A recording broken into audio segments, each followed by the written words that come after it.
मोदी साहेबांचं मनोबल वाढण्यासाठी आम्ही त्यांना मोटिवेशन करण्यासाठी आज भारतीय जनता पार्टी परभणी शहर जिल्हाध्यक्ष यांच्या वतीनं आम्ही तिरंगा रॅलीचं आयोजन केलेलं आहे। खरं तर 4 दिवसात भारतानं पाकिस्तानवरती विजय मिळवलेला आहे, मात्र पाकिस्तानच्या कुरापती अजून मी सुरूच आहे। काय नेमकं तुम्हाला वाटतंय भारतानं कठोर भूमिका आणखी घ्यावी पाकिस्तान विरोधात?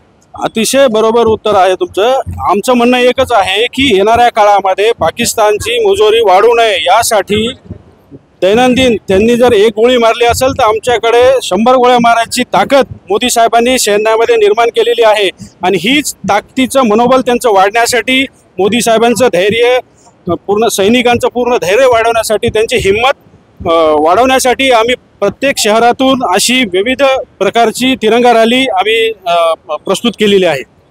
खरं तर शनिवार बाजार या ठिकाणावरून काही वेळापूर्वी ही रॅली निघाली आहे। आपण पाहतोय मोठ्या संख्येनं या ठिकाणी महिला आणि पुरुष सहभागी झालेले आहेत। छत्रपती शिवाजी महाराज यांच्या पुतळा परिसरापर्यंत ही रॅली काढणार आहे। तिथं काय कार्यक्रम आहे? सगळ्यात महत्त्वाची गोष्ट म्हणजे ऑपरेशन सिंदूर हे अतिशय सक्सेसफुलरित्या मोदी साहेबांनी आणि भारतीय सैन्याने यशस्वी करून दाखवलं आहे। या अनुषंगाने आम्ही शनिवार बाजार ते शिवाजी पुतळा या ठिकाणापर्यंत आम्ही पायी तिरंगा यात्रा काढलेली आहे। अतिशय जोशाचं आणि उल्हासाचं वातावरण लोकांमध्ये आहे। येणाऱ्या काळात पण पाकिस्तानला प्रत्युत्तर देण्यासाठी भारतीय सैन्य नरेंद्र मोदी, अमित शहाजी, राज्याचे मुख्यमंत्री देवेंद्र फडणवीस हे सगळे सज्ज आहेत आणि हा समारोपाचा कार्यक्रम हा छत्रपती शिवाजी महाराज पुतळ्याजवळ घेतलेला आहे। तिथं भारताचे काही सैनिक शहीद झाले त्यांना तिथं आम्ही आदरांजली वाहणार आहोत। हे आमच्या कार्यक्रमाची आजची रूपरेषा आहे।